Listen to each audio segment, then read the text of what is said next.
მიიღე მონაწილეობა საკონსტიტუციო ცვლილებების განხილვაში.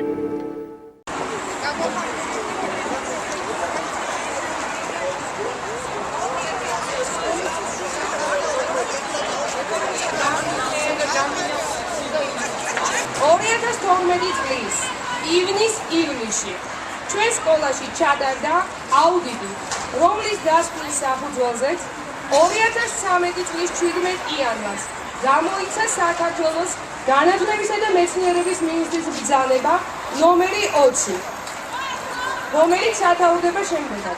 საჯარო სამართლის იურიდიულ პირს გალაქტიონ დაბიძის სახელობის ნომერ 51 საჯარო სკოლისთვის წერილობითი გაფრთხილების მიცემისა და სკოლის დირექტორის დავით ლაგვილავას უფლებამოსილების ვადამდე შეწყვეტის თაობაზე საჯარო სკოლის სამეურვეო საბჭოსადმი წარდგინების მიმართვის შესახებ.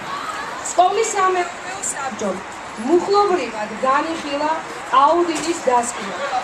არგუმენტირებულად უარყო ყველა ბრალდება და სამინისტროს დროულად გადაუგზავნა სატრენადო ანგარიში. შექმნილი მდგომარეობიდან გამომდინარე 2013 წლის 22 იანვარს საქართველოს განათლებისა და მეცნიერების მინისტრის სახელზე შევიდა პედაგოგთა, მშობელთა, მოსწავლეთა მიმართვა და განცხადება მინისტრთან სასწრაფოდ შეხვედრის ხოვნით, ვინაიდან მიგვაჩნია, რომ აუდიტის დასკვნა არის მიკერძოებული, აბსურდული და შეესაბამება სკოლაში არსებულ მდგომარეობით. ჩვენი მოთხოვნებია დროებით შეჩერდეს მინისტრის ბრძანება დირექტორის უფლებამოსილების ვადამდე შეწყვეტის თაობაზე. დაინიშნოს დამოუკიდებელი ახალი აუდიტი, რომელიც ობიექტურად შეისწავლის სკოლაში მდგომარეობას. თუ ჩვენი მოთხოვნებით არ დაკმაყოფილდება 17 საათზე, გაცნობებთ შეკრებილ საზოგადოებას ჩვენ სამოქმედო გეგმას. მხოლოდ პედაგოგები ვართ ამჟამად აქ, რომ გაითვალისწინოთ ჩვენი თხოვნა, გადაიხეზოს აუდიტის დასკვნა. ჩვენ სხვას არაფერს არ ვიტყვით. სამეურვეო საბჭომ ვერ უპასუხა იმ გამოწვევას, რომელიც წინაშე ისეთქა კონკრეტულ შემთხვევაში, რა დარღვევა იყო, რას გულისხმობთ კონკრეტულად რო გითხრათ?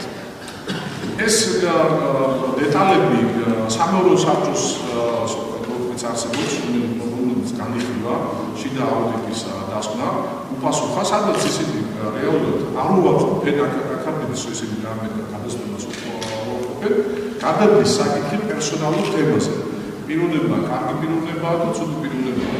ჩვენ გვინდა რომ პერსონალური თემები მაქსიმალურად გამოვიწყოს, ობიექტურ საკითხებზე ვიმუშაოთ და ყოველ გამშვებელია რომ კანონი იგონდეს და ამაზე ხდებოდეს პარლამენტში. აქ არ არის ხარბეზე საუბარი, ჩვენ ვარაუდობთ რომ იქნება მანიპულირების ცდილობა რომ იყო რაღაც ხარბეზე მნიშვნელოვანი ხარბეზე. ამ დარღვევა არის ბატონო. სრული დარღვევა ეს არის ფინანსური ტიპის დარღვევა, რომელიც ეხება თანხების მობილიზებას მშობლებიდან და იჯარის თემას. უძრავი კოლეგის იჯარი კაცების თემას. ეს არის ყველაზე მსხვილი თემა.